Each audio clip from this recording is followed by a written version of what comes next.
the way. This is the way. What is up, Fandos? I'm back! Welcome to the final episode of Hey Mando here on Fatherly Fandom. So thank you everybody for joining me tonight. I already got a couple of comments here. But if this is your first time joining us, what this is, welcome to Fatherly Fandom. I have a lot of videos on YouTube and everything, a lot of explainer videos and stuff like that. A lot of fun, cool little reviews and whatnot. And so what I do is I go live here after Mandalorian. So for this finale, we're going to talk about the finale. We're going to talk about Season 3 as a whole. We're going to talk about kind of what we expect to see coming up in the next season, maybe, possibly, whenever that comes out. And what we're going to do after that is we will actually watch together, guys, a little treat, because it came out a while ago, the Ahsoka trailer together, and we'll break that down. So look forward to that. And then finally tonight, what we'll be doing is an unboxing of this gentle giant statue of Ahsoka Tano, since that's the next show coming up. So look forward to that. Real exciting time. We got a good show going on tonight. All right, so Not Your Status Quo's here. Thank you guys for showing up. Not Your Status Quo. Let's go with this party. Patrick, he's the toy photographer. Check his channel out on YouTube. You can find it on my channel at the bottom. He's one of the channels I have listed down there. So give him a subscribe if you can. So before we get into all of that kind of stuff, we're going to have a word from our sponsor today, guys. And it's no surprise, I don't really have any sponsors but myself, so just take a listen to our little intro. So hit it! Before we get into it, if you're a fan of our videos, please like our content and subscribe to the channel. It really does help us out and gives us the opportunity to create more content for you. All right, guys, so we're back here at Fatherly Fandom. I've got my blue milk, Doug. I don't know if you can see this. I tried a new recipe out, too. So it's a new one that we got going on here. So, oh, Attack on Show, what's happening? I don't know if you guys can tell, but I'm a supporter of Attack on Show as well. I alternate, if you didn't know, so my live feed. So next week, I'll probably be wearing my awesome Not Your Status Quo hoodie. It's getting kind of warm lately, though. I gotta say, you know, so maybe I'm gonna have to buy some t-shirts pretty soon. I don't know. We'll see. Doug says, looks delicious. It is. So, new recipe for this. You know, I'm kind of on a health kick right now. Getting back in the gym, getting back in shape, all the good stuff that you're supposed to do as an adult. And so, what I did is I have 2 scoops of whey protein in this almond milk, as well as the blue spirulina. I was unsure whether or not it would actually look blue. Does it look blue to you guys in the screen there? But it's a lot bluer than I thought it was going to be. Definitely had to get some blue milk for this episode. All right. And Attack on Show says nutrition is key. Absolutely right. Attack on Show. You also say, I love the hoodie. Thank you so much. Yeah, go check them out as well. You can check them out on my channel as well. They're on my channels list. Go to YouTube. And if you haven't subscribed to all those channels, as well as my channel, it really does help us out. You know, I'm a single dad. And, you know, I am not to, you know, put that out there, but I live kind of paycheck to paycheck supporting my kids and whatnot. I would really love to get to 1,000 subscribers so I can somewhat monetize the channel so we can produce more content for you guys and get going with this. So if you guys haven't done so, make sure you subscribe to the channel. It really does help us out. All right. It works. Blue milk. That's right. It does. Totally does. Nutritious as well. And Doug, if you're out there, Doug, I will not go overboard with the blue milk. He just got back from blue milk rehab. We were all supporting you while you were in there. Glad you're out. Glad you're living a clean life, brother. So, yeah, I won't overdo it. You know, moderation is key, right, guys? So, all right. Let's get into it. And I'm going to give us this absolutely, because I really do want to try my little concoction here. So, absolutely. I hope all of you are drinking out there, too. Yes. All right. Let's rock and roll. Absolutely. Cheers. Cheers, folks. Okay, so we're just gonna go straight into it. If you guys have not seen the final episode, chapter 24, titled The Return, apropos too, since I'm returning after a couple of weeks of being off here. But if you guys haven't checked it out, please go watch it. Turn off this is the only time I'm going to tell you to turn off a live stream, but turn it off because we're going to be going into spoilers here. You don't want to get it spoiled. I'm sure the internet has probably spoiled it already if you're on it right now.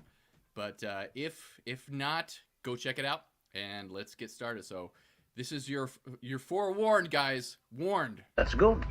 You've taken your first step into a larger world. All right, let's rock and roll. Let's get into the episode as it was. Like I said, it was chapter 24 of The Mandalorian, titled The Return. It was directed once again by Rick Foimier. I believe that's how you say his name. I don't know if you guys have different... I'm terrible at pronunciations, guys, so forgive me if I did that. Written by Jon Favreau. And I gotta say, overall, I very much enjoyed this episode. It was fast-paced. It was straight to the point. I loved it. It was action-packed. It gave me everything that I wanted the Mandalorians to be doing. Mandalorians being Mandalorians. This is why I liked, a few episodes back as well. Just being Mandalorians. I love it. Attack on Show says he enjoyed it, but ooh, there's more coming. Hold on. Keith, he says me too. So, yeah. I liked it a lot. I thought it was really good. I'm really surprised. I don't know about you guys, but I was very surprised. I thought for sure, and Keith, I think you brought this up on Not Your Status Quo on your guys' stream. I was almost confident, and I think you were too, Keith, that the armorer was going to be a spy, or at least somebody. Axe Woves was the other one that I was thinking might potentially have been a spy. Both of those characters left before they were caught by Moff Gideon, and so I was really surprised that none of the Mandalorians became traitors. Okay, let's see what Attack on Show says. He has his butt, so let's bring this on up. Attack on Show, Robbie, what do you got to say? This felt to me like a great episode, but not finale worthy. They held off too much this season for more to happen. Now, I can definitely agree with that, Attack on Show. For me, this whole season has been a little stagnant, and I gotta say, out of the 3 finales, this is my least favorite, but I still very much enjoyed it for what it was. And now that I've seen the whole thing, I kind of want to say this. We'll save this after we've talked about the episode a little bit, but we'll go into it a little bit more in a little bit. So stay tuned, guys. Stay tuned for all this fun and fantastic stuff that we got going on right now. Oh. And Attack on Show, you said, I love the Mandalorian battle. Brought back some Clone Wars feels. It definitely did. I loved the shots of the Mandalorians on their jetpacks and how they flew. Axe Woves being able to go out of atmosphere with his jetpack. I thought, that maybe he would run out of fuel, but he didn't. But that's a little nitpick, I guess. But amazing, stunning shots all around. I love the battle scenes with the jetpacks and everything. Bo-Katan just freaking killed it with the Darksaber there. It was awesome. And the thing I love the most about this episode, guys, is everybody got a spotlight, which was awesome. Even R5 got the spotlight. And I love this because this really brought back a lot of the original Star Wars stuff that I really like. And so I didn't know I had a bucket list, but I mean, it's just like check mark. The big check mark there. Mouse droids. We got mouse droids back in this episode. Plus R5 is, plugging into a terminal, helping out the good guy like, R2-D2 did in the original Star Wars. So all these little things are like, ooh, giving me the good feels of Star Wars. And so it very much did feel like a return to form for The Mandalorian. It felt like this was a return to form for the show that we loved and held so dear in the last 2 seasons. So I very much enjoyed all of those. Let's see. It was well balanced. Great call. Yeah, I felt it was very balanced with all the characters, which hasn't happened this season. That's my biggest complaint this season, is the fact that they had to put Din Djarin to the side for a lot of it in order to prop up other characters. And I love all these characters. I love Bo-Katan, but it definitely felt like they took away from Din Djarin throughout the story this season to highlight other characters. And it didn't feel like that for this finale episode. It felt like everybody got their moment to shine. And I absolutely love that. I love the fact that Din actually got out and busted out of those, stormtrooper Mandalorian troopers that Moff Gideon had. And I was almost certain, guys, that like they were going to take him to the interrogation room, maybe use the mind flare on him. That was a big rumor that was going around, that they were going to mind flare Din Djarin so he wouldn't remember anything, or kill him, which didn't end up happening as well. Keith says they stopped Moff Gideon, found out Mandalore can grow crops. Yes, they did. So they go underneath and they find that a lot of the indigenous species of plants are actually blooming now, and they were able to cultivate those plants after the purge of Mandalore, which was really cool. So I think later on we're going to see a more green, not emerald green, but lush green Mandalore at some point as it heals, basically showing that like the planet's kind of healing, which is really nice. Took out Moff Gideon's base clones. I think it felt like a finale for me. It did feel like a finale. Darksaber was destroyed too. Yeah, so we're getting into the nitty gritty already, guys. Yes, the Darksaber was destroyed. Doug, man, our Darksabers now, they're relics of the past, ancient weapons. Here is my theory, guys, about the Darksaber and it getting destroyed like that. And my son actually brought this up too. He said, well, that's okay. The Kyber crystal is probably okay. And so here's my theory. I'm putting this out there for you guys. You heard it here first from Fatherly Fandom. I think that they probably saved that Kyber crystal, and what they're going to do is they're going to put that into a miniature hilt for Grogu later on down the road. Because I think after watching this episode, and I've had this theory a while now, I think after watching this episode, the entire series is named The Mandalorian for Grogu. I think that this is the story of Grogu the Mandalorian, and he's going to be the special circumstance. Because if you saw right at the end, if we're jumping to the end here, that he kind of was looking down into the water, and then they showed the side of the mythosaur. I think that he's going to be the one to tame the mythosaur at some point in time. I think Keith, you brought that up a while ago as well. And IG-11 is back. Absolutely. Let's get a drink going on that. That they wrapped up that thread. I kind of wish they would have integrated that thread a little bit more throughout the season. It felt like, oh, what do we forget to do? Oh yeah, there's a head over on the Rebel base. Let's go let Din grab that real quick. Absolutely. Okay, Attack on Show. What do we got? A lot happened, but it just all seemed to happen on one episode. Can't disagree with you there.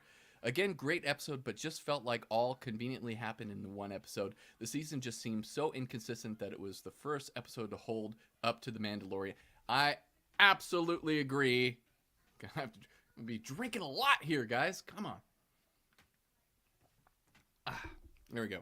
I absolutely agree. This is like this, and I said this earlier. This definitely did feel Mandalorian. So I know, dude. So. Yeah, the season was very inconsistent. I agree, Keith. Attack on Show, absolutely. Attack on Show says, I think I'm saying it didn't feel like finale because it just now feels like it's just not finally getting started. Yeah, and I feel like they did condense, and they really did have more of the plot in this one episode. And my other qualm with this too is I don't know if this is a thing for Giancarlo Esposito, if like they just had scheduling issues with him or not, but I felt like his presence should have been more known throughout the season. I think that they would have been better served if they would have shown in the beginning of the season him getting rescued, and they could have left that out, who was rescuing him. Maybe it looked like Mandalorians, we didn't know, it could be a secret. But we should have seen him earlier in the season, I think.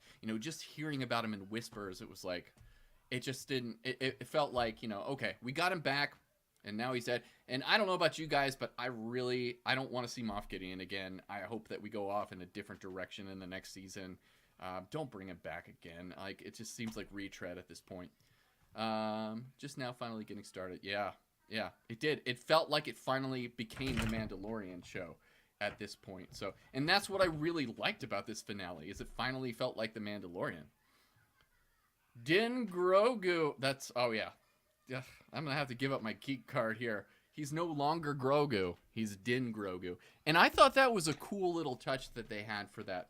Because, you know, in certain cultures and everything, even here on Earth, a lot of people use their last name as their first name. Ip Man, if you've ever watched those movies, are great. Ip is actually the last name. So it's a really cool naming convention that's different for Din Djarin. For all this time, I thought that Din was his first name, but Djarin apparently is his first name. And so Din is his surname. And so that surname is now passed to Grogu, and he finally adopted him. I gotta say, I was a little emotional at that point. I really liked that. I thought that was great. I thought for sure, though, that we were going to get Grogu saying his first word. And I think whenever it does happen, the first word's got to be Dad, right? It's got to be Dad, or this is the way. You know, he kind of gurgled that a few episodes back, too, I guess. Let's see here. Attack on Shows, that was also too convenient with the IG-11. It was, you know, and some stuff in Star Wars is pretty convenient, and it didn't really take me out of it as much, you know. I'm glad, though, that they got rid of the idea of Din Grogu sitting in IG-12. I would rather have IG-11 be his own thing and Grogu be his own thing. I didn't like that combination. I thought that was a little kooky for me. Doug says, I really felt like this episode was wrapping up all loose ends, like just in case or something. I agree, and I think that the thing here is it definitely felt like they were wrapping things up just in case there wouldn't be another season of The Mandalorian. I kind of feel like that might be the case. And, you know, we've heard rumors of certain issues behind the scenes, maybe Jon Favreau leaving. I don't think that that's actually true. I think he's all on board. He's already written season 4, so he's coming back. They're going to get it done. But at the same time, it did feel like an ending to this story that we've been told, which is really cool.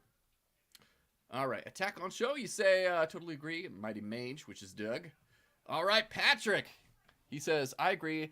Done with Moff Gideon's story. Let's skip a few years and see an older Din Grogu helping with missions. I agree. And this is what I liked them. This is what I absolutely liked the most about the season. This is the highlight for me. And this finale kind of wrapped it up and really made me enjoy it a little bit more. The thing I like the most is the idea that this season, this finale specifically, is setting up an even better season next year. Or next season, whenever we do get it. It might not be next year. But it's getting us back to basics. Din Grogu and Din Djarin on missions as bounty hunters. That's the show that I want to see. And this whole season was the culmination of them getting us to this point so that we can have that awesome season next time. Because I really do think, and that's probably one of the reasons why Jon Favreau already wrote that season, because that's going to be the season that we're all going to really enjoy. Going on these missions in the Outer Rim, taking out Imperial remnants, and maybe even encountering Thrawn, maybe seeing Ahsoka at some point. Maybe he'll show up in Ahsoka at some point. We shall see. Attack on Show says, yes, thought Din Grogu was going to speak finally. Agree. IG-12 getting broke was the best part of the episode. Keith, yeah, it was a good part. I was like, thank you. Thank you. I hated that thing. I really didn't like that thing. It sucked. Just to say. But you shouldn't hate stuff. You know, I just liked it. All right. Attack on Show. By problems, you mean Kathleen Kennedy. Which, by the rumor mill, she's still supposed to be taken off by the end of the year. We'll see. We'll see. You know, Doug brought up a good point, too. You know, she's the head of this thing. But how involved is she being in these shows? How involved is she in these decisions that are being made? I'm sure things have to pass through her. But honestly, like, and I've said this time and time again, I think you guys have agreed with me. They really just need to relinquish the reins and give it to either, you know, Dave Filoni or Jon Favreau. Have them work together. So we've talked about that before. All right. Keith, you say, I cannot wait to see him and Din Grogu hunting down imps. Yeah, me too. Absolutely. Okay, got a drink. You guys got to keep me on this, man, because I say absolutely quite a bit. But yeah, I agree. That season is going to be the one that I'm going to enjoy the most, and that's going to return to form. And that's why I think that this was titled The Return, is because we're returning to what the Mandalorian is essentially. They said time and time again, I wanted them to take Din Djarin in a different direction. I could see him becoming the leader of Mandalore, the Mandalore from old Legends material, and using the Darksaber and becoming proficient with it. That's the route that I wanted to take him on, but that's not the route that that's not the story they're telling, and that's not what they set up this season. And I'm okay with it. I'm totally fine with it, because now we're gonna get some really cool episodes next season about all this cool stuff with Din and Grogu, and we're gonna focus on them. The other issue I really had with this was the fact that Din Grogu wasn't really necessary in most of the season, and I kind of feel like that was probably an on up high decision to bring him back to Din during the Book of Boba Fett. They could have actually done that in the later parts of this season, or even in the finale, honestly, and they could have just fixed IG-11, and he could have taken his place and been this really cool, assassin droid that was helping out with the Mandalorians. And I think I would have enjoyed that a little bit more. Because, for one, we have a whole 2 years now. Bernie's in the... Hey, and there's Monty, if you didn't see. These are my two pups. They need some loving. Sorry, guys. But I think that it would have been a little bit better if they would have had Grogu with Luke. And, I love Luke Skywalker. He's one of my favorite characters from the original... He is my favorite character from the original trilogy. You guys have heard this before. But if we got to catch up with him and his training throughout this season over on what's that planet called? Ossus. Ossus is the planet that he's on, which is the first planet that the Jedi actually go to after Tython. With the Jedi become the Jedi, they go to Ossus. That's the first planet that they build their base on, which is really cool for Luke Skywalker to build his Jedi Academy there. So I would have liked them to have done that and just check in with Grogu, because he really didn't feel very relevant all throughout the season. We did get Kelleran back. We got to see who rescued him from Order 66, which I absolutely loved. Couldn't say enough good things about that. I love Ahmed Best, and he did such a good job with that, so it was awesome. All right, let's get to more of your comments here. Keith could also meet up with someone from the New Republic while on a mission for them, like Luke Skywalker. I don't know how much Luke Skywalker is actually involved with the Republic. He's kind of off doing his own thing. And I really like that because, the Jedi weren't really meant to be a part of the political infrastructure. They're supposed to be doing good for the galaxy as well. So, yeah, I mean, he might meet up with Luke again. And I really do think, and you guys didn't know from Star Wars Celebration in London, Dave Filoni will be directing a movie in the Mandoverse, which is going to be awesome. And I've talked about this time and time again. I have a video about this. I would love them to make a trilogy right in the middle with these characters and everything. And I do believe that we're going to get Luke, we're going to get Leia, and we're going to get Han in that movie. And they better call that movie Heir to the Empire. That's the title. That should be the title of that movie. And I can't wait for that. That's not the first one coming out. The Rey movie of her building back the Jedi Order is the first movie that's going to be coming out for Star Wars since Rise of Skywalker was the last one, the movie that shall not be named. But I just named it. What am I doing? What am I doing here? So that's going to be the first one to come out, and then I think it's going to be Dave Filoni's movie. Can't wait. And if it's successful, hopefully we get 2 more. So we get a trilogy right in there. That's what I want. That's what I really want. Attack on Show says, will Din Grogu have good armor in the next season? Yeah, he might still be building up his armor as well. And like they said in this season, since he cannot speak the creed, he's not going to get his helmet. And I think by the end of this story, that's going to be the last thing that happens, is Din Grogu's going to get his helmet ceremony. So I thought it was going to happen at the end of this season, but we actually got to see Ragnar finish his helmet ceremony, which if you didn't realize in the first episode, it got interrupted by that crocodile turtle thing. And I was so sure, guys, that Ragnar was going to be there and they were going to be doing this again, and the Mythosaur was going to come out and bust and try to kill him there, because I don't know what it is about Ragnar, but all those monsters really like him. So, but they didn't do that. They didn't do that. They saved the Mythosaur. All right, Attack on Show. One thing that's interesting is they can make a clone of someone who isn't Force sensitive and give them the ability to use the Force. This is a big step for the Empire as well. So I think that they're going to use that knowledge in order to create Snoke. And yeah, that was a very interesting element. And it was really interesting that Moff Gideon chose himself. The arrogance of this guy. He chose himself to make these super soldiers, these super Mandalorian Jedi warriors, which were easily dispensed too. Like, we got to see them, and then he pressed a couple of buttons and they were gone. So that was really interesting as well. He says, I hope that information wasn't lost when Moff Gideon's base was destroyed. Probably not. Probably. Some of the secret, the Shadow Council probably has a lot of that stuff. We'll probably be able to recover it at some point. Who knows? In Filoni we trust. Attack on Show says that. That's absolutely right. This is the way. This is the way. Absolutely. Attack on Show says the Rey movie with a plot that should have been told with... Yes, I agree. Attack on Show. Absolutely. Gosh. Why am I doing this to myself? Just self-deprecating. But it's a good protein shake, so we're good. I agree. I really wanted that to be Luke's story. I wanted him to rebuild the Jedi Order. The Jedi Academy books were awesome back in the day. I loved those books.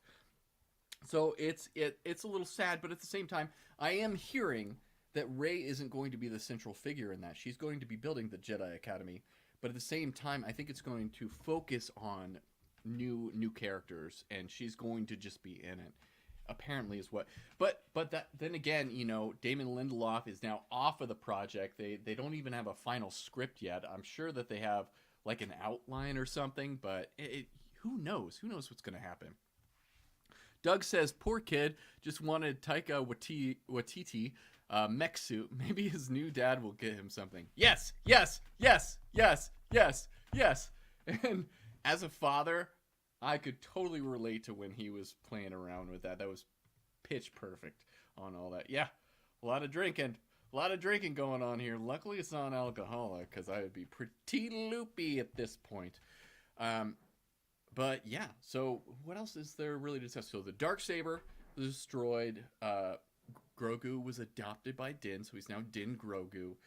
Mandalore has now been taken back. They wrapped it up. And like you said, Attack on Show, they wrapped all this stuff up really quickly in this final episode. So it's all done. It's all there. Bo-Katan is now the leader of Mandalore, and all the tribes are back together, united as one. My only question now is, in the sequel trilogy, we don't hear anything about Mandalore. Which it could just be because they're an independent system, so they don't want to get involved in New Republic stuff. So I'm hoping that that's the situation, and they're still out there, and they've rebuilt their society up. I just loved all the Mandalorian stuff. It was great to see. I loved it, loved it, loved it. So let's see here. Patrick, what do you say? We will see the Darksaber ever again? Will Bo-Katan repair? I mentioned this is my theory, Patrick. I think we will see the Darksaber again. I think that Kyber crystal is going to be used in a smaller hilt, so that somebody with smaller hands can actually wield the new Darksaber. Who could that be? I don't know. But yeah, you think you know? Yeah? Yeah, I think so. He says wizard, by the way. All right. So I think that that's going to happen. I think that Din Grogu is going to have his own Darksaber at some point. And they kind of talked about this a little bit in some of the interviews with Dave Filoni and Jon Favreau. Somebody brought up the idea of, is Grogu actually linked to the Darksaber, since the last person, the person who made it was a Jedi Mandalorian, and he's the first one since, supposedly. There might have been more at some point. We don't know. But he's the first one in a long time that's a Jedi Mandalorian that uses the Force. Is it connected to them? And Jon Favreau was there, and he's like, we'll see. That sounds like a really good idea. So I kind of think like they've talked about that behind the scenes, and maybe that's the direction they're going with that. So this might not be the last time that we see the Darksaber, but it's definitely the last time we see it in its current form, I think. Keith says, I just hope new enemies for the Rey movie, a new set of Sith, or Chris? Uh-oh! Or Chiss, I think is what you mean there. And yeah, I agree. I think that we should get away from the Sith. I think that it should really focus on new enemies, and I really want to see the Yuuzhan Vong. I think that that's a great direction for them to go in with that. They could do the Grisk hegemony as well. And, you know, Thrawn is definitely going to be the big bad for the Mandalorian movie. But yeah, the Rey movie, I think that the Yuuzhan Vong would be a great way to bring those Legends characters into canon as well. So that's what I'd love to see. And I didn't even mention, you know, James Mangold is going to be doing the rise of the Jedi Order and everything 10,000 years in the past. And I think, Doug, you had mentioned that you wanted to see something back in that time frame. And if you haven't seen it, go to my and I'll post up a link here too. Go to my channel and you can check out my whole video on the Jedi. So I kind of hope that they introduce a lot of that stuff in there. And the symbol that they used to show that time, the rise of the Jedi, from back in the day. So you can hit that link that I just put. It is from that mural that we see on Oct 2, where you have the light and the dark and that one being. And my theory is that that is a Jedi that came from Tython, because we know Tython is canon now. It was in season 2 of The Mandalorian, so it's there. It's got history with the Jedi or the Jedi, so we know it's in play. And so I think that they eventually settle on Oct 2 instead of Ossus. Maybe they settle on Ossus and Oct 2, but we'll see. And I can't wait for that movie too. James Mangold. Dude, I can't wait. That's going to be such a cool movie. I'm really excited about Dave Filoni's movie. I'm really excited about James Mangold's movie. Less so about the Rey movie, but I still think that they could find a way to redeem it. One of my old theories, and you can find this on my channel as well about Rey, is one of the ways I think that they could have made that character better is, hear me out, it's crazy. Some people are like, that's nuts, that's stupid, but this is my theory. One of the ways they could have made that character better and linked all three of the trilogies a lot better and made more of a connection with the character was if they made Rey the reincarnation of Anakin Skywalker. It's actually Anakin Skywalker reborn, and he becomes Rey. And basically he's there to atone for everything that he did and make up for all the stuff. They could still potentially go in that direction. She's a Palpatine, as we know, but who's to say that her soul or whatever it is, the Force entity that she is, could be Anakin Skywalker? They could elaborate on that, and I think that would go a long way in developing that character a little bit more, and it would kind of retroactively make me like the character a lot more too, if that was the case. But that's just my theory. I have a whole video on that on my channel if you want to check it out, how they could have improved Rey. Let's see here. Hopefully I don't miss anything, guys. If I do miss something, just let me know. Keith, cannot wait for the Mangold movie. He does make great movies. I'm potentially really excited about the indie movie as well. You know, Kingdom of the Crystal Skull kind of left a bad taste in my mouth with Indiana Jones, but in James Mangold I trust as well. He has done stellar work. Just for Logan alone, 310 to Yuma as well is another really good one, so it'll be really cool to get to see him, the high caliber director, take over that. Attack on Show says, I'm taking all this announcements with a bit of caution. How many movies were announced at the last celebration that we're not having? Yes, good point. You know, and I think that Attack on Show, I think that the reason why we haven't heard about a lot of movies in a long time is because they didn't want to do that again. Kathleen Kennedy announced all this stuff, and it ended up not happening. So I think that this time around they were really cautious. They wanted to make sure that this is the plan. You know, Bob Iger is back in charge. They're really putting an emphasis on movies. So I really do think that we will see these movies made. I think that this is the direction that we're going in. And for all intents and purposes, I think this is the right direction because this is giving sequel lovers something. This is giving us who love the Mandalorian something, people who love the original trilogy something, and people who just love Star Wars something. So we're gonna get a lot of stuff. There's gonna be a lot of cake for everybody to eat. You might not enjoy every single flavor, but there's gonna definitely be something in there that you're gonna enjoy. So it's I think that we can be cautiously optimistic when it comes to this stuff. I think Attack on Show, and that's just how I'm choosing to be. Ever the optimist that I am. Attack on Show says both side movies have so many production issues and change directors. Proceed with caution. Yeah, and who knows what Solo would have been like if they kept the original directors, or if they had Ron Howard start that movie from the beginning, which I wish they would have done. Hired him to make the full Solo movie because he is a great director. I love him. If you guys haven't seen it, what's the movie called? I'm blank. 13 Lives. If you guys haven't seen 13 Lives, it's one that Ron Howard directed. It's about these soccer kids that got trapped in a mountain during a flood, a typhoon. It is beautifully done. Great performances. So yeah, I think Ron Howard deserves another chance at least, or something down the road, maybe. But yeah, proceed with caution. I'm going to try to be optimistic though if I can. Well said. I love Star Wars too. At the end of the day, Doug, I love Star Wars. This is something I grew up with and something that transported me as a kid. And me and Keith have talked about it, and I've brought this up before. I grew up watching Next Generation, the Star Trek Next Generation with my dad, but Star Wars, I got to see that in theaters, the special editions. I was raised watching Return of the Jedi. That's the first Star Wars movie that I watched as a kid on an old VHS that was recorded from television. And these movies hit me on a fundamental place. And so I experienced the original trilogy. I got to experience the prequels when they came out and got to be there and part of that for that celebration. So this whole thing means a ton to me. I was there during the dark times when we didn't have anything as well, before the prequels, when all we had were the extended novels and everything. So I read all of those and I loved all of those. And so, yeah, it affects me on a deep emotional level.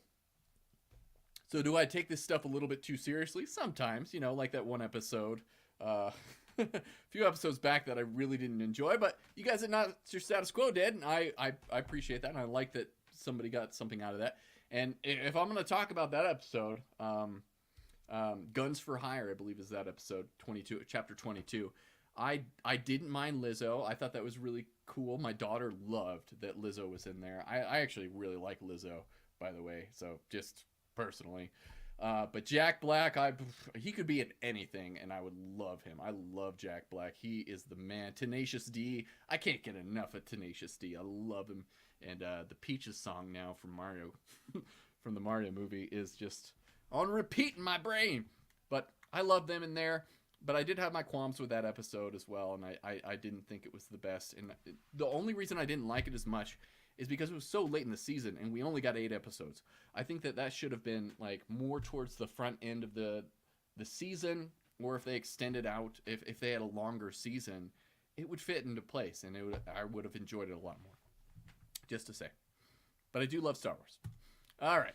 Attack on Show. Hopefully that pressure, though, doesn't force them to create movies by a deadline. Oh, yes. Yeah, good point, Attack on Show.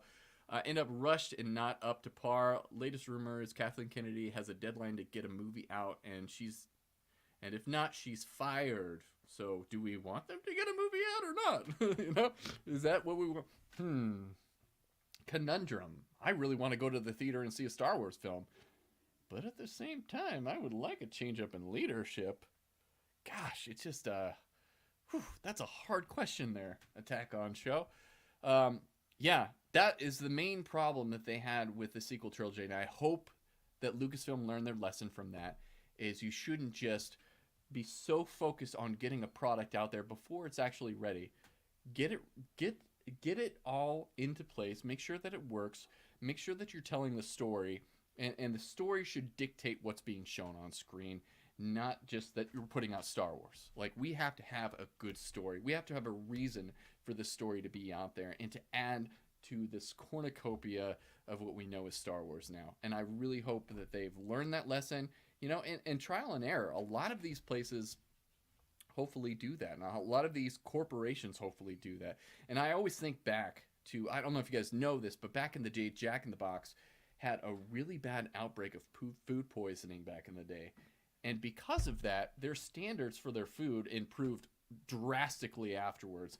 So they went from the worst, like, fast food restaurant to one of the better fast food restaurants. And to make that analogy, maybe if they learn from their lessons, Lucasfilm can go from a pretty poorly run production company with Disney so far to a superb production company that puts out great content for all of us and that brings us together as a fan base. I hope that that's the case. Hopefully that wasn't the drive behind these announcements. I want to be hopeful, so I'll call it cautiously optimistic. Yeah, agree. You can go April 28th. Yes, I can, and I'm going on the day to go see Return of the Jedi once again in theater. Every opportunity I get to see the original trilogy in theaters, I'm going. So I've already got my tickets. Well, no, they're not pre-ordered yet. I can't pre-order them. I've tried to, but they're not doing that. But I'm going. I'm going to be going to go see that. Oh, you already got tickets, Keith, with Sully. You guys are going to have a blast. I remember seeing the Return of the Jedi special edition with my dad and my uncle Jeff, and I will always remember that time. We all absolutely loved it. But the one thing that really sucked is right around 3/4 of the way through the movie, they had a technical issue, so that it stopped the movie for like 20 minutes. So we were just all sitting there in the dark wondering what was going on. It's like, are the Ewoks going to actually help out? I don't know. But I can't wait. I can't wait to go see Return of the Jedi in theaters again. It's going to be great. Can't wait for that. Thank you for bringing that up, Attack on Show. Jack in the Box breakfast is solid. I agree. I really like their pita. You didn't know we were going to be talking about fast food on this Fatherly Fandom episode, did you guys? But here we are, rocking and rolling, doing what we do best. So, yeah, I agree. The breakfast is great. But the pita wraps, delish. I just love that they have a lot of stuff. They had tacos, they have pita wraps, they have burgers, whatever you want. I love that. So, let's see here. All right. Attack on Show, nothing beats In-N-Out. Yeah, if you're in California. Do you guys have In-N-Out over there? You guys are in Michigan, I think, right? But yeah, In-N-Out is pretty fantastic too if you can get it. Chicken stir-fry pita was tight when I lived in Cali. Yeah. You lived in California, Keith? I didn't know that. Learn new things all the time. That's awesome. Can't wait to get out of the West Coast in 2 weeks to crush some burgers. Yeah, good luck. Safe travels, too. So, yeah, that's awesome that you get to go to California. It's going to be a great trip for you. I used to live in Cali. Awesome. Man. Very cool there. Let's see. Let's go into our rating. So, this is going to be my little rating section for the episode. So, I'm going to rate the finale as it is, and then I'm going to rate the season as a whole. So, for the finale episode, Chapter 24, The Return, I'm going to go ahead and give this a solid 7 out of 10. It's not a 10 out of 10 for me, but a 7 out of 10. I very much enjoyed it, wrapped everything up, all this, and, it was good. It was a good show. I had a fun roller coaster ride. Woo! Can't complain. So, 7 out of 10 for this episode. Overall, the season. What am I going to give the season for as a rating? And this is not a downside, too. This is kind of on a Doug scale. Anything above a 5 means it's watchable for me. So I'm going to say, for this season as a whole, season 3, I'm going to say a 6 out of 10. And that's just because it was pretty disjointed. It seemed like there were certain things that were rushed or things that could have been done better. And it didn't hit me the way that The Mandalorian Season 1 and 2 hit me. It definitely is better than Book of Boba Fett, for me at least. And I think that it's better than Obi-Wan Kenobi. Obi-Wan Kenobi, the final episode of that, was really good. but a lot of the other stuff was questionable, and I'm very concerned with how they're producing these stuff now. But overall, 6 out of 10 for this season, and I think that the next season is going to be even better. I think that this is definitely going to rocket us into, pun intended, or I guess Naboo N1 Starfighter us off into a really cool season coming up. That's going to it could be mind blowing if they do it right. Okay, let's see here. Attack on Show, he's got his finale. He says a 3.5 out of 5 for him. That's a good score. Okay, Doug says had In and Out when we're talking about Army training in Cali. It was fine. Better than better than MRE meal. What does that stand? It's like meal ready. What's the E stand for? I forget. But they're rations that you get that are freeze dried and whatnot. So yeah, definitely better than an MRE. Keith says finale 8 and season was a 6.2. So yeah, pretty similar. Keith, I don't know why I'm surprised. Great minds think alike. Season 2.5 out of 5. Yeah, just about. Yeah. So Attack on Show about halfway. Have you seen the fan edit that's coming out of Obi-Wan? People have talked to me about the fan edit, and I do want to check it out. Yeah, I hear it's a lot better. And honestly, it originally started off as a movie, and then they kind of expanded it to make it a show. And so it was first designed that way. Obviously, like the story has gone through several iterations until the end point of Obi-Wan Kenobi. But yeah, it would have been better as a movie. And if they edit it down, it's probably a better watching experience. Keith says, worst season of The Mandalorian, but still good, just sadly not great. Absolutely agree. Okay, we got a drink on here. Absolutely agree. Not a bad season, but just not the best season of The Mandalorian. I agree with that. Attack on Show says they're adding effects and ooh, that's cool. Dude, I've got to check that out. Oh, yeah. Meal ready to eat. Oh, there it is. Thank you, Doug. You got it. It's been so long since I've been in the military, man. So it's like all those acronyms. We used to, like, if you guys don't know, if you're in the military, you use a shit ton of acronyms. Pardon my French. But you do. So we used to use acronyms for everything. So thank you for helping me out. I'm getting older. Leave me alone, guys. I'm an old man now. Meals rejected by... Meals rejected by Ethiopians. I worked with a guy from Ethiopia. He was the coolest dude in the Navy. I really liked that dude. He was awesome. But, yeah, he would definitely reject it. Along with me, I wouldn't like those things either. Look up Pezzle Joker 95. We'll do Attack on Show. And everybody out there, you look it up too. Not the Peterson. Oh, yeah, the Peterson cut is the one that I was talking about that people have told me to check out. So, okay. I will write that down, Robbie. Let's put that down. Pezzle Joker. Have you seen the Peterson cut? Did you like it? Attack on Show? Or Patterson. Yeah, that's it. Patterson cut. Peterson. Finale was a 6.5 out of 10 for me. Whole season was about a 4.8 to 5. Ooh! On the Doug scale, I bet, because it's Doug. It's your scale, right? Whew, 5 out of 10. Man, that's, whew, yeah. Okay. Thank you, Doug, for sharing that. Patterson cut, that was but Pixel Joker worked on Obi-Wan series and had legit production behind the edit. Cool. I wrote it down, so I'm going to definitely check that out. Average. Yeah, kind of average on this season. But again, I think that, I'm happy for this season just for the fact that now the Mandalorian can be the Mandalorian again. Like I absolutely think. Gosh, I'm gonna have to drink again. Sorry, guys.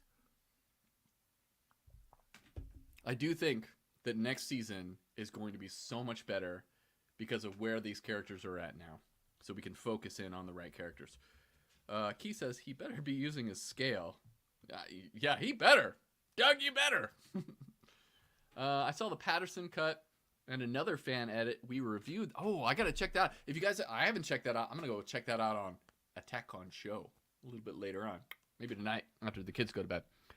We reviewed that. I like them both, but This Pixel Joker 95 looks new, next level, I guess. Yeah, so oof, I'm excited. I'll have to check it out, bud. And if you guys haven't, Attack on Show, he has some of the best recommendations. What was that movie? That show, Shrinking, was the show that I recently watched. Was a phenomenal, and thanks to Attack on Show for recommending that to me. I would have never have caught it if he hadn't mentioned that. So, man, just some of the best recommendations out there for shows, movies, little B-rated things too. Love it. You guys have got to subscribe to his channel, as well as Not Your Status Quo. Those guys are the best. They have great streams. They're just awesome people. I love you guys. You guys are amazing. You can just keep up all the good stuff, man. You guys are so cool. You guys are so cool. I can only try to be as cool as you guys out there. So yeah. No problem. Attack on Show. And Fatherly Phantom. Yeah. And Fatherly Phantom. I'm here too. One of these days I'll wear my hoodie. Well, maybe I'll get a shirt too. There's a tie-dye version on my merch site that I want to get because I love tie-dye. So I might actually get my own tie-dye shirt, you know. And then there's one that's like the American flag, you know, for 4th of July. If you guys are out there, go get that one, you know. Sport your patriotic Fatherly Phantom shirt too. You set the bar. I set the bar somewhere. Mr. Streams, Father Fandom rocks. Yeah, I missed you guys too. Sorry I had to take off a couple of weeks. You know, life happens. You know, we all go through stuff. And I went through some personal stuff, and, you know, if I had to take a couple of weeks off, I do apologize, guys. But I'm back. We're going. We're doing this stuff. It's going to be awesome. All right. This is the Obi-Wan edit. Ooh, so anybody, if you can see, that's the link. Attack on Show was kindly put in the edit there. Thank you. Not sure if the link will work. Hopefully it does. But if it doesn't, we'll get it on later. Great having you back. Yeah, it's good to be back, guys. So, Mandalorian. Let's talk about. I think that's pretty much covers Mandalorian. So let's switch gears. We're gonna go into Ahsoka Tano, if that's all right with you guys. Keith says, no need to apologize. You have to take care of yourself. Absolutely. You know, take care of yourself first, guys. You know, just make sure that you're taking care of yourself. I'm a giver. I really am. I've always been that way. I give and give and give and give and give and give and give. So it's really hard for me to like take a step back sometimes and actually take care of myself. Even with my kids, like I make sure that they have everything they need, and I neglect all of my stuff. And I really need to stop doing that. But it's here nor there. All right. Doug says, totally understandable taking care of yourself. It's always important. Cannot wait for Ahsoka. So without further ado, let's go ahead and get this on up here. I'm going to put this here. And we are going to watch together the Ahsoka trailer. And we're going to talk a little bit about it, okay? If that's okay with you guys. Are you up for it? So let's see. Ahsoka looks like it's going to be... Yeah, I agree. And I showed the trailer to the kids tonight after we watched the finale of The Mandalorian. I'm like, hey, guess what's coming out in August? So it comes out in August, which is really cool. So let's play Ahsoka. Something's coming. Something dark.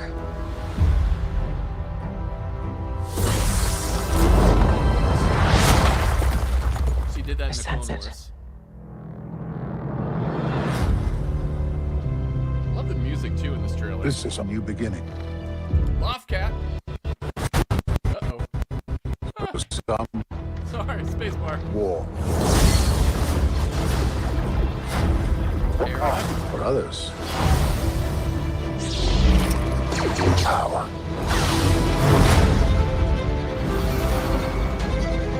Love this music. Another shot from Rebels. It's been a while. Sabine Things Wren. have changed. I started hearing whispers about Thrawn's return Jason says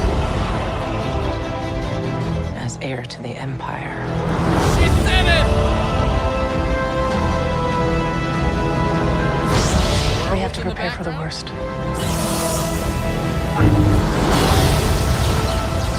The Jedi fell a long time ago. There aren't many left.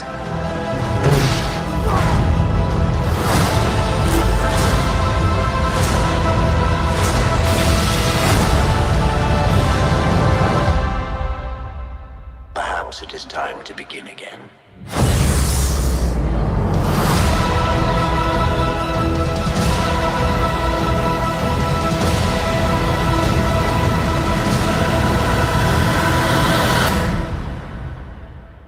Dude, I am so pumped up for this. Oh man, I gotta say, this is gonna be pretty awesome, guys. What an awesome trailer. Rosario Dawson looks great in this. And if you didn't, like, I was trying to mention this while we were going through. So let's cut a couple things out here. That little move that she does here. Let's see if I'm gonna mute. Can I mute this? Yeah, I'm going to mute the audio on it. Muted. Okay. So if we go through on here. Yeah. Right there. No, it doesn't. Go back, Chris. There you go. This little move right here that she does. She actually did that in the Clone Wars where she uses the Force with her lightsabers to cut open a circular thing.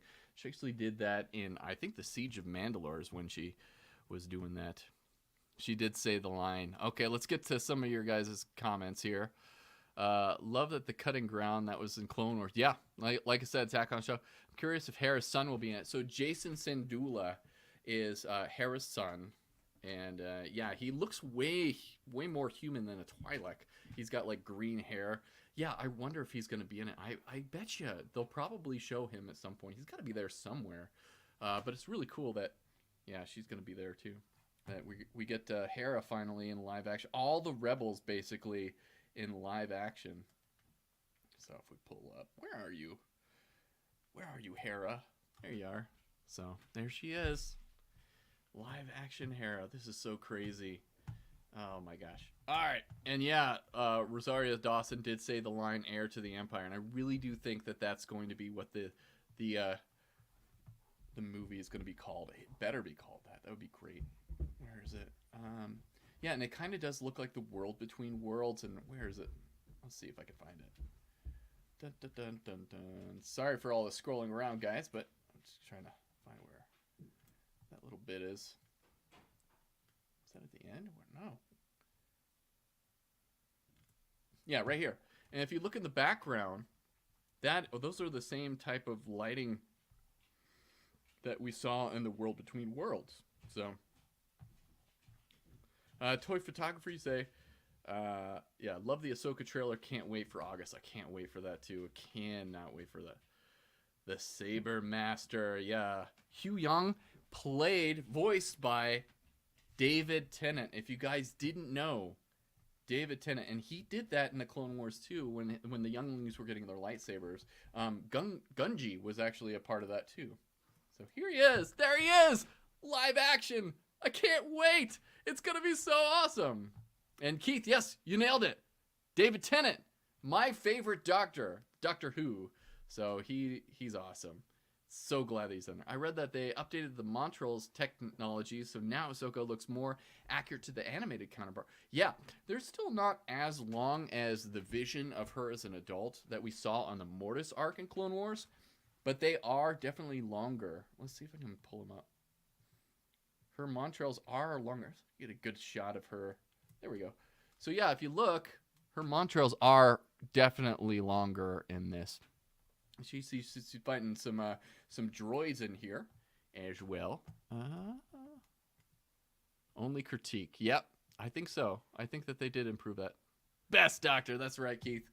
So let's talk a little bit about the supposed antagonists. I don't think that these are going to really be antagonists when it comes to this. And of course, we got Chopper, who's got the highest kill count of all time, which is awesome. Another one.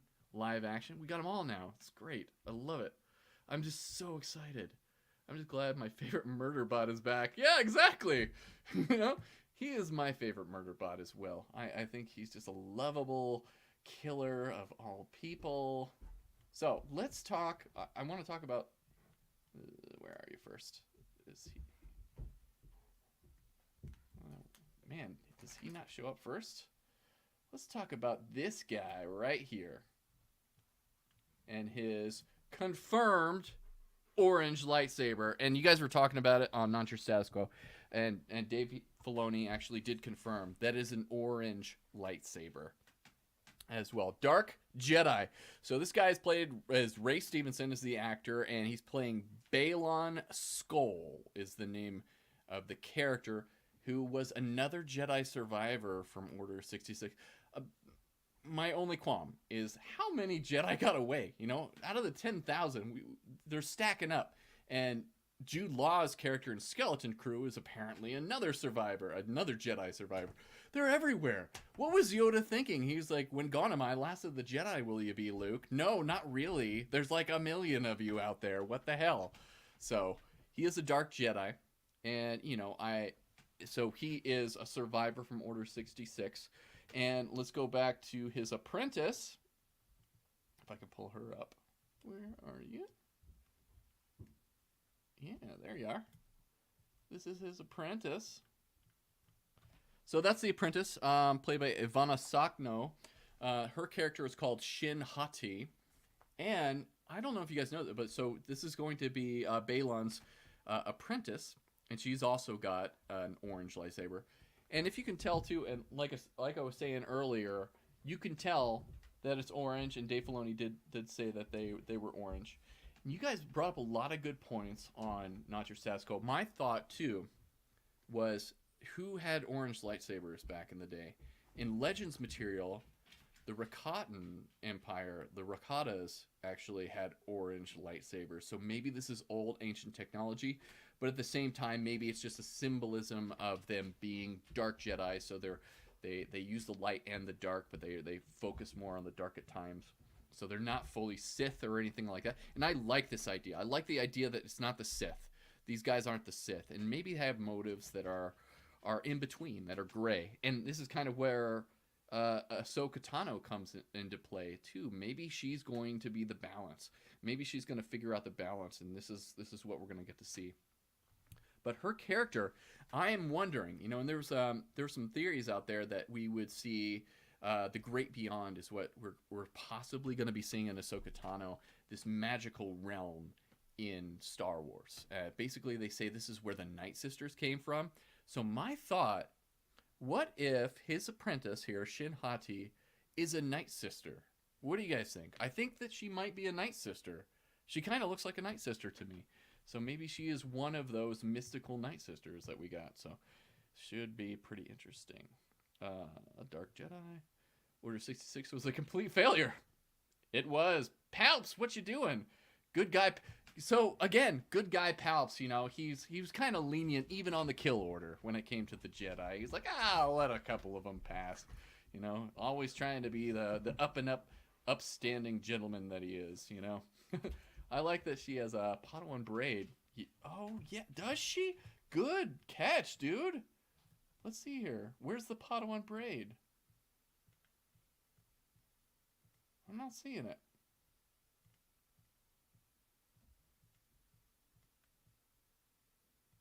Where's the Padawan braid? Can I see it? More balanced in the Force. Use the light and the dark. True.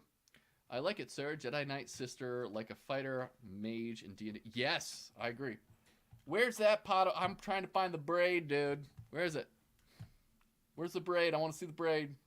There it is! Found it! Good catch. Man, Doug, you have better eyes than me.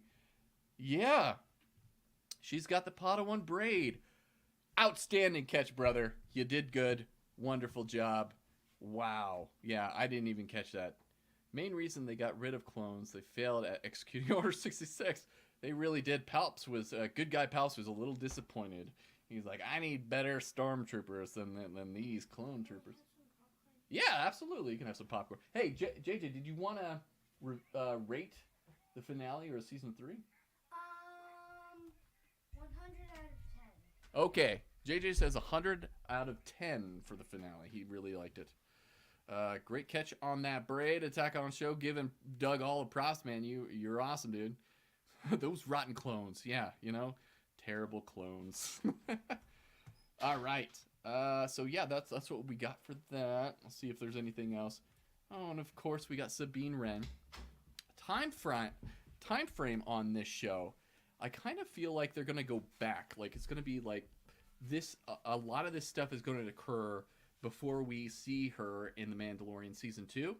And my reasoning for that is the title of that episode was called The Jedi, and you know, we know during Rebels she has abandoned the Jedi Order and everything. And this series kind of seems like she is coming back to the Jedi, and she's going to become a Jedi once more, and maybe follow in the path of the Jedi. So this is her coming to that place. Maybe they go beyond that point in the Mandalorian. But Sabine Wren, she's got long hair, and if you saw at the end of Rebels, she has very short cropped hair, and she's in her armor. And Ahsoka Tano is all in white, and so I kind of think that might be the last episode of this season. I think that they are going to make another season of Ahsoka, so I think that is going to be the jumping off point for the next season. I think that's going to be the last part of this when it comes up. But she's going to come and talk to her for a little bit.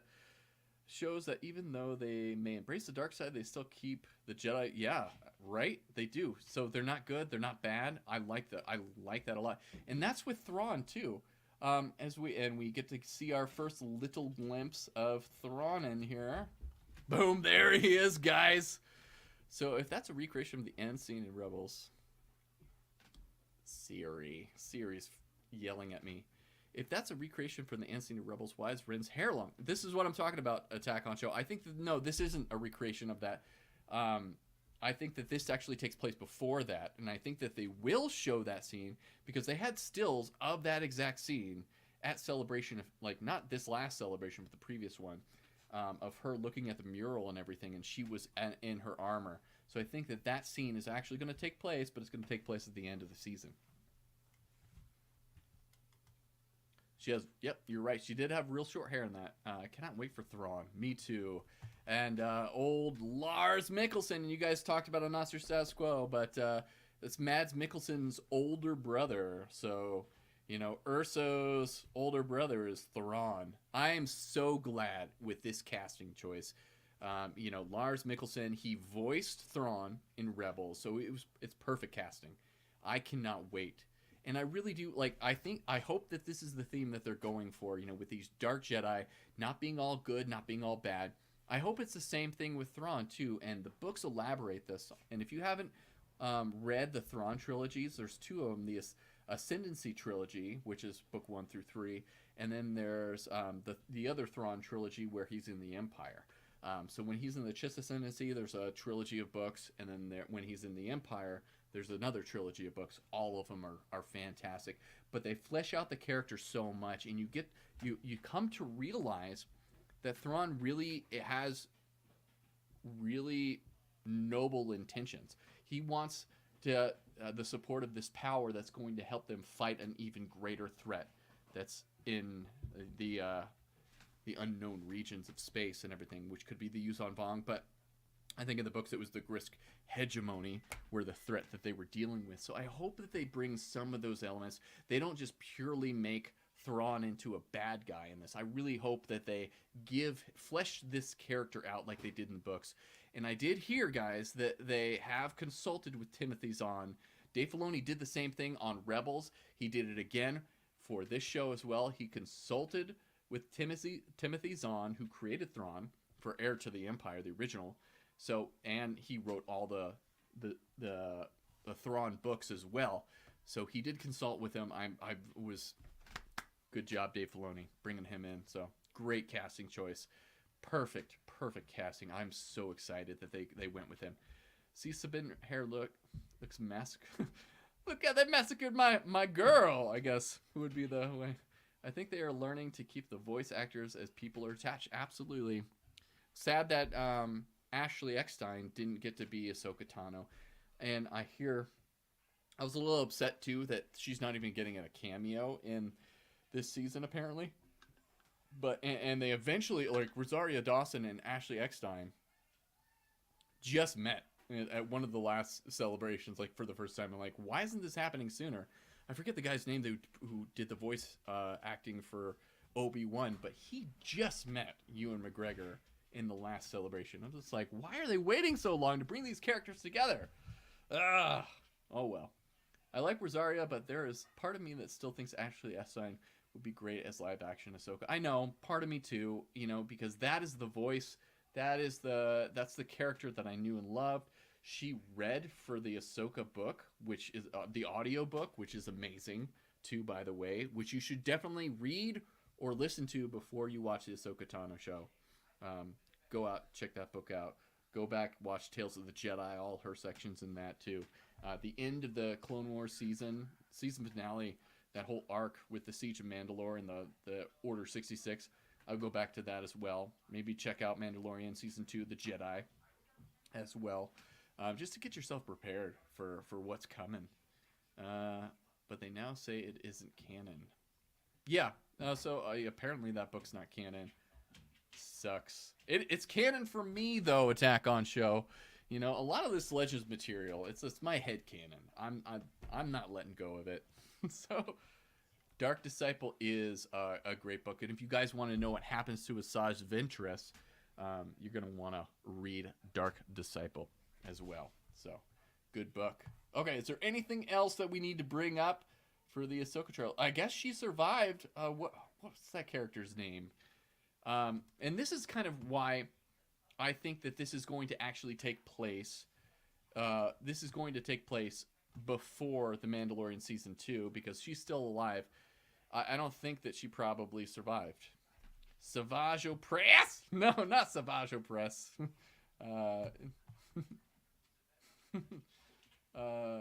Did I say Savage Opress? Oh, man. I'm losing my mind now. Been up a long time. But yeah, I think that this is probably before The Mandalorian, and she's with Thrawn, and then eventually Ahsoka finds her. Maybe she's chasing after her. Who didn't? Who didn't? Yeah, I know, everybody survives. You can get, lightsaber to the gut, and you're fine. And of course, we get Ezra. We get our first little look of Ezra, and this is really kind of sweet to me. Sabine Wren is living where Ezra lived when he was on Lothal as well, and she's watching his message, the same message that he sends at the end of the finale of Rebels. So I thought that was really cute. Ventress. Did I not say Ventress? Did I say Savage Opress? I meant Ventress. I'm sorry, guys. My Star Wars card. Grogu. Din Grogu. You really need to take away my Star Wars card. I'm not fulfilling it tonight. This is crazy. This is really crazy. Oh, I didn't? Okay, cool. I'm a dad. I'm just like, I'm wrong half the time anyways. And if you notice, too, this guy here, and if we were talking about the orange and orange lightsabers, that's a red lightsaber. I think that it's an Inquisitor, maybe a surviving Inquisitor or whatnot. But clearly, they have red lightsabers in there, and the orange ones as well. Keith says, you didn't? Sorry, man. I was... Savage Opress! Okay, I got you. So she fights off an Inquisitor, apparently, in this, too. Can't wait.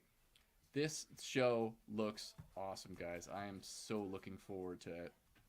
So, August 2023, I'll be covering it here. We'll be going live for that. We got to think of a good name for the Hey Mando show after that. Like, next week, the show is going to be called Hey Fandos until another Star Wars show comes up. So, maybe Hey Ashla, since she went under the name Ashla. Hey Ahsoka. This doesn't sound right. Ahsoka is going to rock. It really is. Keith said it. Keith, you nailed it. It's going to rock. It's going to be next level. And that's what I'm hearing from everybody. The buzz about that show is going to be awesome. Let's go into our final segment here. Why don't we go into our final segment here, guys? We're an hour and a half into the live stream.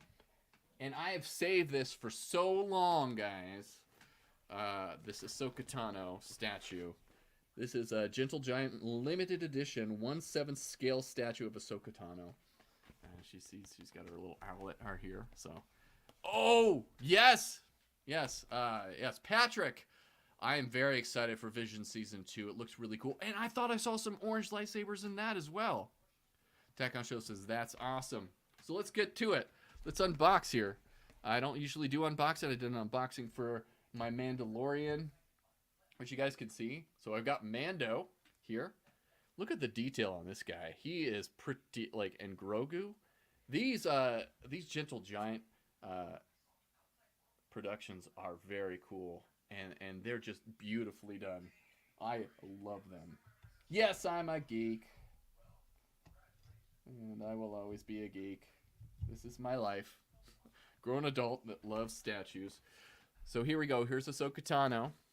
Yeah, the opening scene in the trailer looks so damn awesome. Yes, it does. It really does. Oh, man. I can't wait. We really liked Vision the first season. Me and my daughter and my son, we all love anime. I'm a huge anime fan. I'm working my way through One Piece right now. It's like 1,053 episodes. So My Hero Academia, I love. Demon Slayer is awesome. Of course, Dragon Ball is always going to be at the heart of me. That's what I started with. I need one of those. Yes, you do, Keith. They are pretty sweet. Volume 2 looks great, and Sully is excited for Young Jedi Adventures. Yeah. I'm not as excited about Young Jedi Adventures, but I'm glad that they're doing it because it's going to bring in a whole new generation of people that love Star Wars. I think that's going to be fun for them. Visions Volume 2 looks like a step up for sure. Yeah, it does. Like, and I love that they're doing different animation styles too, which is really cool. Studio Ghibli, are they actually doing some of the ones for Visions? I'm not sure. We make geek look chic. Yeah, we do. We make geek look real chic. So, all right, we're going to be opening up Ahsoka Tano since we are moving into Ahsoka now that the Mandalorian is done. Always keep a knife, guys. This gentleman out there, real men drink blue milk, and number one rule is you got to keep a pocket knife on you at all time as a real man. So, just putting that out there for you. Actually, I don't think there's anything to... Yeah, the inside, actually. They styrofoam these up pretty good. So this one... Oh, they put it on the box, too. Usually I get a card. I got a card with the Gentle Giant from the last time. Oh, yeah. And I got a card in here, too. So here's the box. I love the box. Like, these boxes are pretty awesome, too.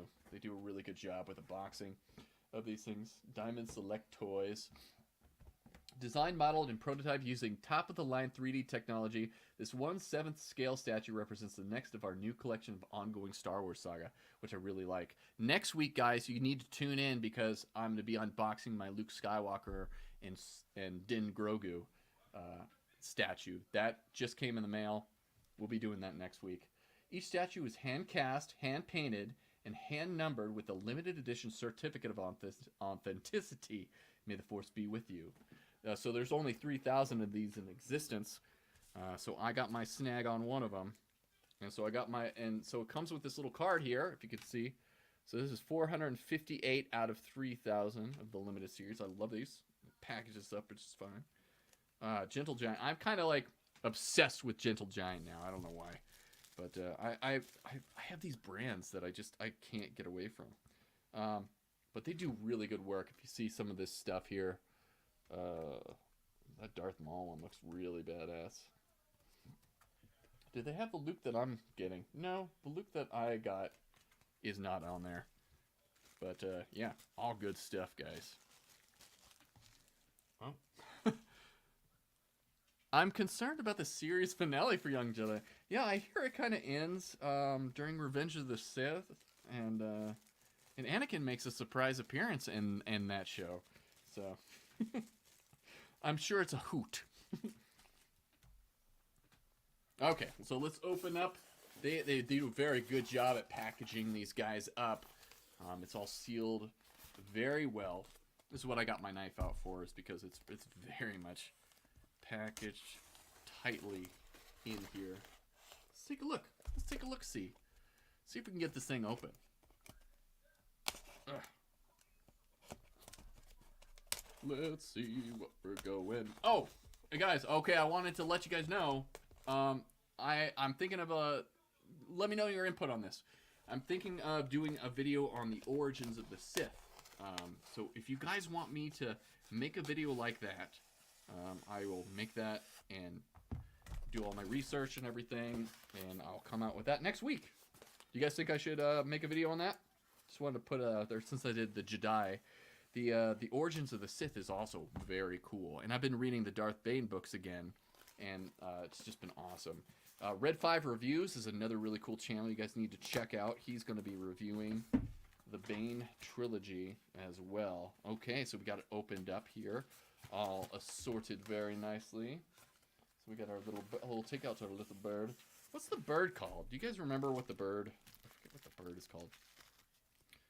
But a lot of people think from the Mortis arc that the daughter actually transferred her essence into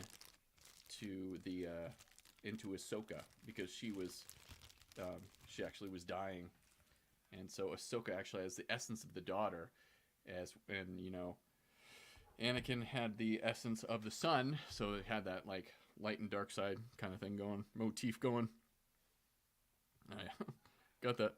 Yes, do it. Okay, Doug says do it, so I'm gonna do it. Here's the base, which is really cool, kind of a simple base on there. I love this, like, and it also has the limited, and they wrote in 458 out of 3,000 on the base too for Gentle Giant. This is a beautiful base. I love it. It's got the little pads here, so nice little angular section there. We got the bird. What's the bird called, guys? I need to know what the bird's called. What is Ahsoka's bird? I'm blanking on the name. Okay, it's a Morai. A Morai is the name of the bird. A convor with a mysterious connection to the daughter. Like I was saying, an ancient god of Mortis, Morai has long followed and watched over Ahsoka Tano. So I think that this is kind of like the spirit of the daughter for Ahsoka Tano. Do you think we'll see it in the show? I kind of think so. I think we will. Okay, so we got Ahsoka Tano herself right here. And they kind of made this not to look like the Clone Wars style. She's missing in true Star Wars fashion, guys, she's missing a hand. Which I'm glad that they kept that going for us here. But they really tried to model this and make it look realistic. Like a realistic rendition of Ahsoka. Look at her. Look at the trails, the Mon trails on this, like they are very long. So I think these are even longer than Rosario Dawson's on there. And so we'll go ahead and put her little hand on here. Let's see. Snaps into place. There we go. Here we go. All right. And we'll put in the base. And these things are super easy to set up too. Very cool. Very cool. Here it is. Here is the Ahsoka Tano. The detail on this is pretty amazing, I gotta say. And like I was reading off, these are hand painted as well. So these are the lightsabers that she was given by Anakin Skywalker in the Clone Wars when she returned. And instead of green, he made them blue. And it's basically because like his lightsabers were blue. And if you guys didn't know this, blue represents that you have supreme fighting skills, you're Jedi Knight. The green lightsaber means that you are very strong in the Force. That's the reasoning for it. And so she's got her like Mandalorian gear on here. If you didn't know like how she's dressed in the Siege of the Mandalore, she's got that like little diamond shaped crest thing that all the Mandalorians have. So she's kind of dressed like a Mandalorian a little bit. And it's kind of one of my favorite outfits from Ahsoka Tano. So they did a very good job on this. It looks amazing. Like the detail, even in the back, like Montreal looks beautiful. If you look at that, it's just great. And there's folds in the fabric too. If you can see, like, I mean, they just go above and beyond for these things. It's so cool. The detail on the hands too, like they've got like the little light switches here. Crazy. It's just beautifully done. I absolutely love it. So that's my Ahsoka Tano. And if you guys didn't see it, this is my Din Djarin as well. So you got Ahsoka and Din. Just playing with toys now. So there she is. There's Ahsoka Tano. That's the next series that we're gonna have on Disney Plus. And one of my favorite characters. So if you guys didn't know that, Din Djarin, Ahsoka Tano, and Luke Skywalker, these are why I got these statues. They are my favorite characters in Star Wars. And so she is going to go right there. Perfect. And it doesn't hinder the screen or anything like that. If Chris was here, He's the guy that reviews Funko Pops and everything. He likes to throw his stuff out to the side. So that's for you, Chris, if you watch this. But I'm so OCD, I can't do it. I just can't do it. So you guys are not. And I keep the boxes too. I don't know, like, I don't know if this is like a guy thing or not, or a geek guy thing, but you gotta keep all the boxes. I don't know why. You just do. I'm not throwing this out. This is a beautiful box. It's not happening. Right, Din Grogu? Right. Well, there you go. There's my Ahsoka Tano. Really is amazing, isn't it, Keith? It was really cool. I get yelled at for keeping the boxes. Yeah, I would too, but I'm a single dad, so I don't nobody to yell at me. My kids could yell at me though, I guess. So, you know. I still have my Darksaber box. I still do too. It's in my closet. All my boxes are in my closet right now. They're all in my closet. So there you go. Ahsoka, we covered Mandalorian. Any final thoughts from you fellas, you fine gents out there? Anything you want to talk about before we end the live stream? Anything else? We've done our unboxing. Let's see here. I told Chris from Seriously Star Wars, when he does that, it reminds me of Luke tossing the lights. Oh, yeah, it kind of does. Maybe that's his homage to The Last Jedi. Yeah, that's probably my favorite part about Chris's videos on there is the throw. I like the throw. It's like whack. It's fantastic. Go check him out too. Seriously Star Wars. Again, all those channels. You know, Toy Photographer here, as well as Seriously Star Wars, Not Your Status Quo, Attack on Show. You can find all those on my channel, all the way down at the bottom. Friends of Fatherly Phantom.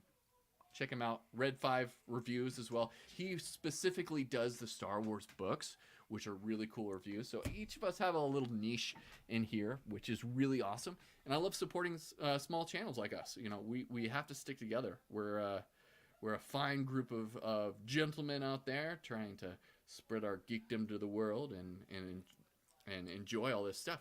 And you know, highlight the positives. Try not to be too negative. I have opinions from time to time. Sorry, but I try to be positive with all this kind of stuff. But anyways, guys, it's been such a pleasure. Love you guys out there. Thank you so much for joining me tonight. I really appreciate it. It's really great to be back. It's really great to do this. I'll be back next Wednesday, so we're going to do another one of these.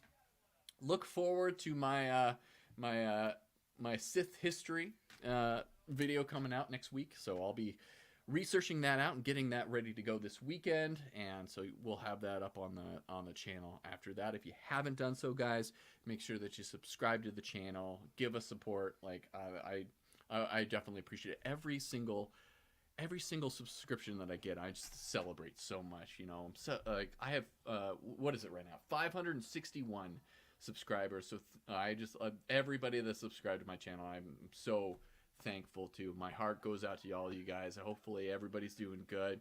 Hopefully all your families are doing good. Hopefully you're in good situations and all that good stuff.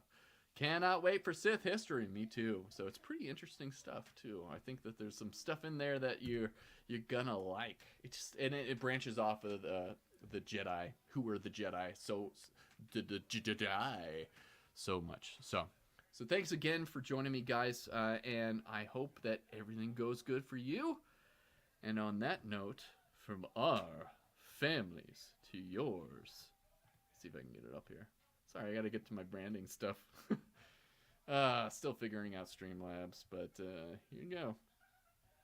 Oh, I see it. Oh, this is going to be easy. That's what I think every time I open this thing up.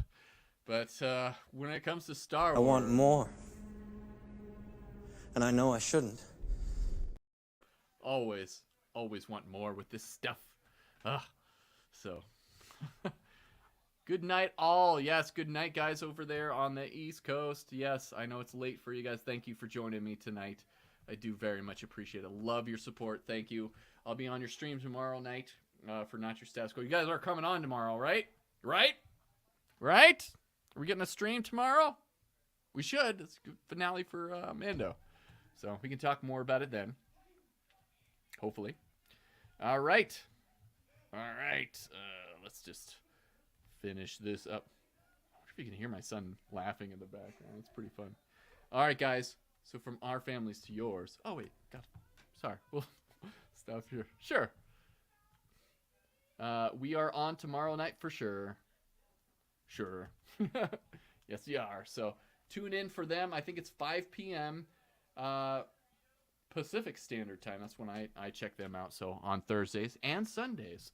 So go ahead and check them out if you can. All right, guys. For real this time. For realsies. From our families to yours. Have a good one. And may the Force be with you.